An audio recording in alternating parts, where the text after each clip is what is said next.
el pay en las manos cuando mi papá me dijo que no volviera a casa. Era de calabaza, su favorito. Lo había horneado la noche anterior usando la receta de mamá, esa con nuez moscada extra y esa media cucharadita de jarabe de maple que siempre insistía en poner. Manejé 3 horas entre la niebla para llevárselo, como cada año. Era día de Acción de Gracias. Estaba en casa. O eso creía. Ni siquiera habíamos dado gracias todavía. El pavo seguía entero. El relleno echaba vapor en el platón de cristal que mi madre solo sacaba una vez al año. Y yo seguía de pie, sonriendo, con el pay en las manos cuando papá dijo: «Devuelve los $50,000, Rachel. O mejor, no vuelvas a casa». Al principio pensé que había escuchado mal, o que era una broma de mal gusto.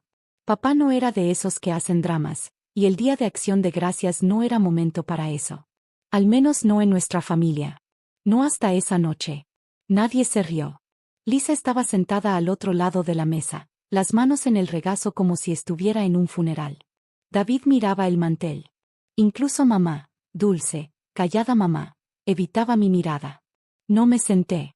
No podía. El platón con el pay descansaba en mis palmas, de repente más pesado de lo que debería. Lo miré como tonta, como si pudiera explicarme lo que pasaba. «Con permiso», dije. La mandíbula de papá se tensó. «No lo hagas más difícil de lo que ya es». «¿De qué me están acusando exactamente?» Lisa por fin levantó la vista. Tenía los ojos rojos, el rímel corrido en las esquinas como si hubiera estado llorando por horas, pero su voz sonó clara. «La cuenta de mamá. Desaparecieron $50,000 el mes pasado. Justo después de que tú la ayudaste a configurar la banca en línea». Abrí la boca, pero no salió ningún sonido. Era cierto que ayudé a mamá con sus cuentas. Le daba miedo dejar el papel, decía que no confiaba en la nube. Así que un domingo por la tarde me senté con ella, le expliqué la app, las contraseñas, las preguntas de seguridad. Incluso lo anotó todo en una libretita que guardábamos en el cajón de la cocina. Eso fue hace 4 semanas. ¿4 semanas? ¿Y ahora me decían que fue entonces cuando robé? ¿Están hablando en serio?, susurré. ¿De verdad creen que yo le robé a mamá? David habló por fin, su voz dura como si le costara trabajo decirlo. No queríamos creerlo, pero el banco confirmó que las transacciones fueron en línea. Nadie más tenía acceso. Nadie más, excepto yo. Miré a mamá. No reaccionó. No asintió, no negó. Solo tomó la servilleta y se la llevó a la boca, como si fuera a vomitar. Y ahí lo entendí. El pay, el tráfico, el ritual de cada año, nada importaba. Ya no era su hija. Era una sospechosa. Dejé el pay con cuidado sobre el borde de la barra. El molde hizo un leve clic sobre el granito. Tomé mi abrigo del respaldo de la silla donde lo había dejado antes. No dije nada. «Tienes hasta el final de la semana», dijo papá en voz baja detrás de mí. «Después iremos con el abogado». No lloré en el coche. No grité, no insulté, no golpeé el volante como en las películas. Solo manejé. Con el abrigo medio abrochado. El pay seguía intacto sobre la barra de la cocina. Las calles estaban calladas, iluminadas por faroles y pavos de papel pegados en las ventanas. Era noche de Acción de Gracias, y todo olía a gravy, canela y paz. Menos yo. Me registré en el mismo motel de carretera que siempre pasaba al entrar al pueblo, pero donde nunca había tenido razón para parar. El recepcionista no preguntó por qué necesitaba una habitación en pleno feriado. Agradecí ese pequeño gesto. El cuarto olía a alfombra vieja y palomitas de microondas. Me quité las botas y me senté en la orilla de la cama, con las manos todavía temblando. Tengo 34 años, soy contadora forense senior, de esas que auditan millones de dólares en empresas, y mis propios padres creen que les robé. Lo peor es que ni siquiera me sorprendió del todo. Había señales. Pequeñas. La forma en que Lisa ponía los ojos en blanco cuando mamá hablaba de mis ascensos. La vez que papá preguntó, ¿no crees que ya es hora de sentar cabeza?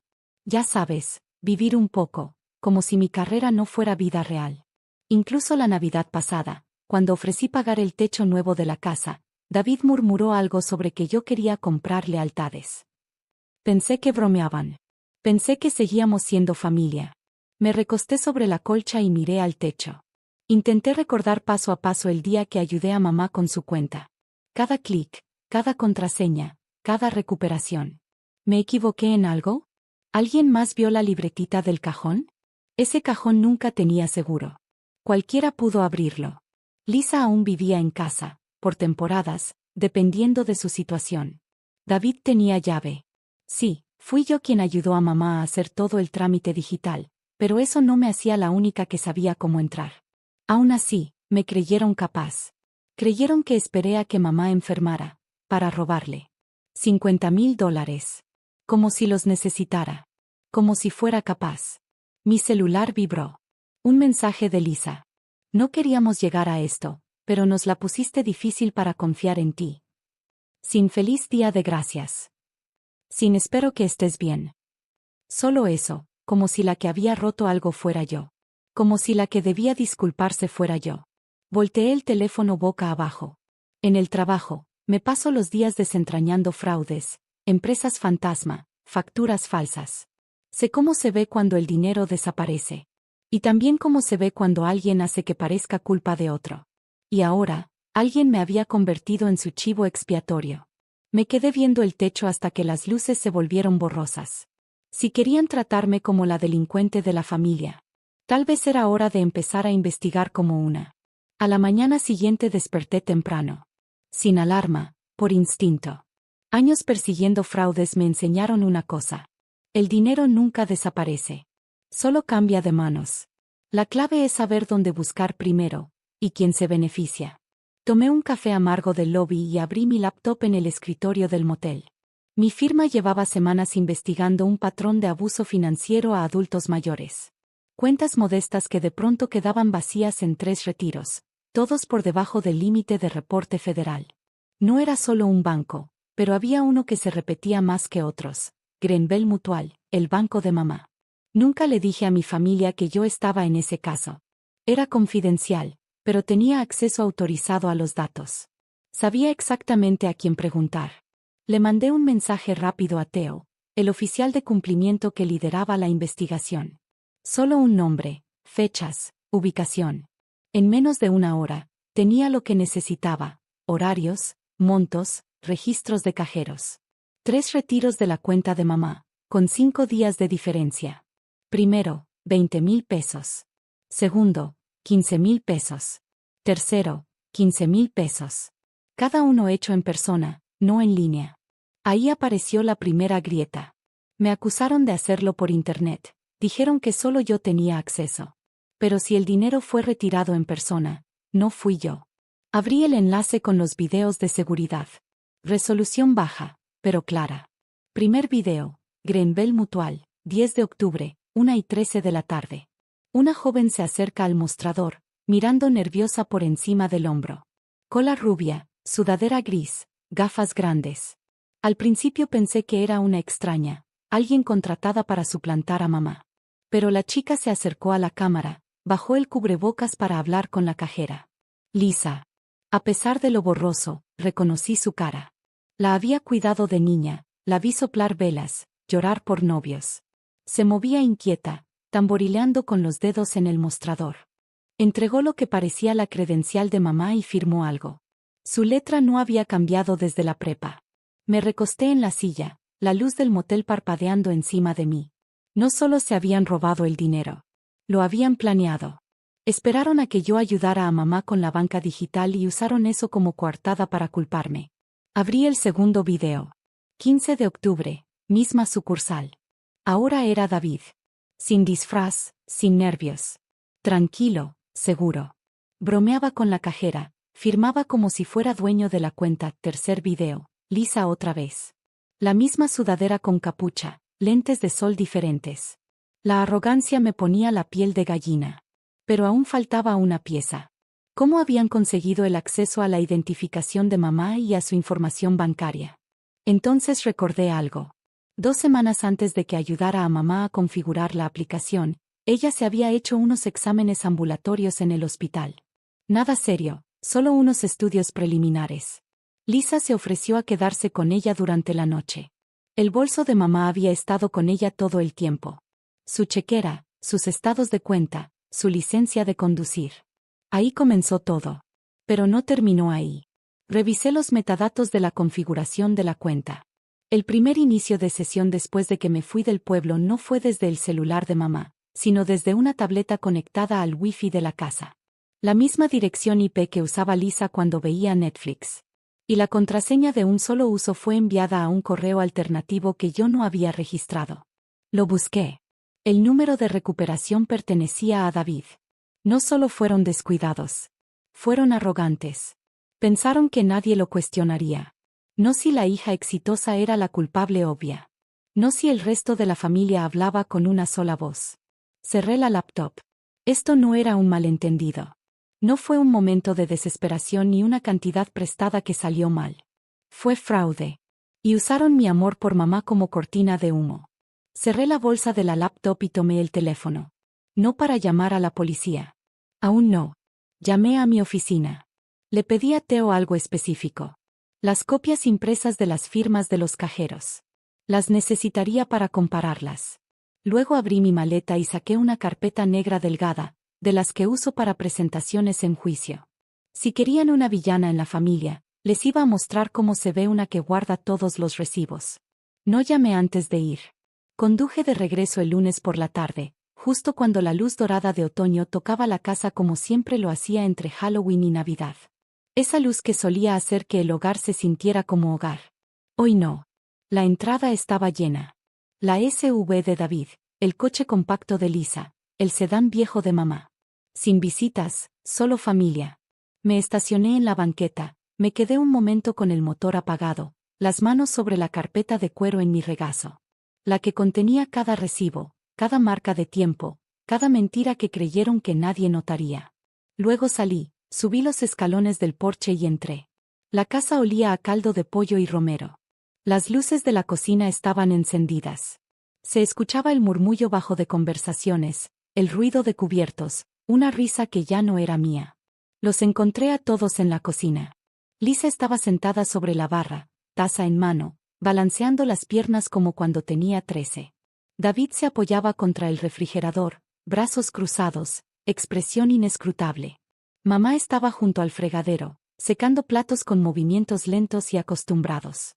Papá removía algo en la estufa. Todos me miraron al entrar, y el silencio lo llenó todo. No dije nada. Caminé hasta la isla y puse la carpeta sobre la superficie de madera donde solíamos amasar galletas. La abrí. Creyeron que le robé a mamá, dije en voz baja. Déjenme mostrarles lo que realmente pasó. El ambiente cambió.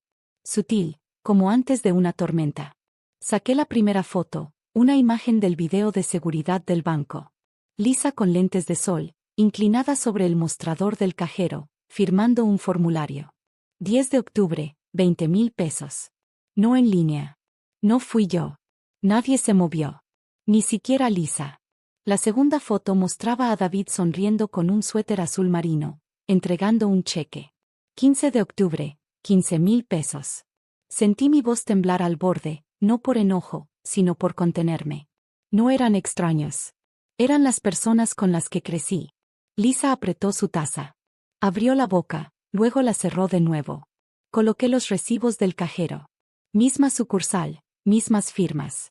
Las comparé con tu letra, Lisa, la del recado que dejaste en el refrigerador la semana pasada. Pasó un segundo. Luego Lisa finalmente habló. Su voz era más delgada de lo que recordaba. Tú revisaste nuestras cosas. Incliné la cabeza, casi con suavidad. Tú revisaste las de mamá. Mamá alcanzó los documentos, sus ojos recorriendo el texto, las manos temblorosas. Cuando habló, su voz fue baja, casi suplicante. Pero el banco, ellos dijeron que fue en línea. Eso pensaron, dije. Pero el retiro en sí no lo fue. El acceso en línea vino después, desde una tableta conectada a tu Wi-Fi. La cuenta fue configurada para recuperar con un correo vinculado al número de David. El silencio cayó sobre la cocina como nieve. Papá dejó de remover. Lisa apartó la mirada. David observó el suelo como si allí pudiera encontrar otra verdad. Me dejaron pensar que mi hija me robó, susurró mamá. No miraba a nadie en particular. Tal vez ni a mí. Me dijeron que no volviera, agregué, más bajo aún. Y nunca me preguntaron si lo hice. Eso fue lo que dolió. No la acusación. Ni siquiera la amenaza de abogados. La ausencia de la pregunta. Lisa finalmente me miró. Su rostro retorcido, no por culpa, sino por amargura. Tú siempre lo tienes todo. El trabajo, los elogios, el respeto. Solo quería emparejar las cosas. La observé un largo rato. Se veía mayor que la semana pasada. O tal vez la estaba viendo realmente por primera vez. No emparejaste nada, dije. Lo quemaste todo. David carraspeó. Su voz fue plana. Estará bien, mamá. Rachel gana más que todos nosotros juntos. No fue personal. Exhalé lento, sintiendo el frío subiendo por mi espalda. Siempre es personal cuando es familia. Vi a mamá sentarse lentamente en la mesa, la carpeta aún abierta frente a ella. Sus manos descansaban en su regazo, con las palmas hacia arriba como si no supiera qué hacer con ellas. Papá finalmente habló. Rachel, ¿qué vas a hacer? Lo miré a los ojos. Por primera vez en días, no me sentí como una niña en esa casa. No voy a presentar cargos, dije, pero envié el archivo al abogado de la familia. Ustedes decidan qué hacer con él. Él asintió una sola vez, cansado, más viejo de lo que recordaba. Cerré la carpeta. Mis manos se movieron solas, memoria muscular de años de juntas e investigaciones. Esta vez, se sintió definitivo. Me dijeron que no regresara a menos que devolviera el dinero, dije. No tomé el dinero, pero traje la verdad. Esperé solo lo suficiente para que mis palabras se asentaran. Luego me di la vuelta. Rachel, la voz de mamá se quebró. Me detuve en el umbral. El día de gracia se acabó, dije. Ustedes se encargaron de eso. Salí de la casa sin decir una palabra más. No tomé la carpeta. No tomé el pay. Solo mis llaves. Y la parte de mí que aún creía que me elegirían a mí. No manejé de regreso de inmediato. Me senté en el auto frente a la casa por un rato, observando la ventana de la cocina desde la banqueta. Nadie me siguió. Las luces permanecieron encendidas. La risa de Lisa no regresó. David no abrió la puerta. Nadie bajó corriendo por el camino a disculparse, y eso, más que nada, me dijo todo lo que necesitaba saber. De vuelta en Boston, la ciudad se sentía más aguda, más callada. Regresé al trabajo como si nada hubiera pasado. Pero no era exactamente la misma. Dejé de llamar los domingos, no revisé el chat familiar, dejé el icono del buzón de voz parpadeando en mi celular durante 3 días completos antes de escucharlo. Era de mamá. Rachel, estábamos equivocados. Lo sé ahora. Solo que, no quería creerlo. Lo siento. No espero que nos perdones. Solo quería que lo supieras. La casa se siente vacía. Colgó antes del primer minuto. Pasaron 2 semanas, luego llegó una carta. Papel real, sobre real. Dentro venía una foto. Lisa, David y yo, de 6, 8 y 10 años, sentados en el porche trasero con disfraces de Halloween que no combinaban. Yo era el espantapájaros. Lisa tenía alas de papel aluminio. David solo estaba cubierto de pintura roja. En la parte de atrás de la foto había una sola línea. No sabíamos cuánto te íbamos a extrañar hasta que te fuiste. Sin firma. David no me buscó. Lisa tampoco. Pero según una prima que todavía vive cerca, ambos se mudaron de la casa. Mamá dejó de hablarles, dijo que necesitaba espacio. No pregunté qué significaba eso. No me ofrecía regresar. En vez de eso, creé algo nuevo. Empecé un seminario de fin de semana en la universidad comunitaria, protección financiera para adultos mayores. No era glamoroso, pero sentía que era algo que podía controlar. Un sábado después de clase, una mujer mayor se me acercó y dijo: «Ojalá tuviera una hija como tú». Sonreí con cortesía. No dije lo que estaba pensando. La mía también lo deseaba. Alguna vez.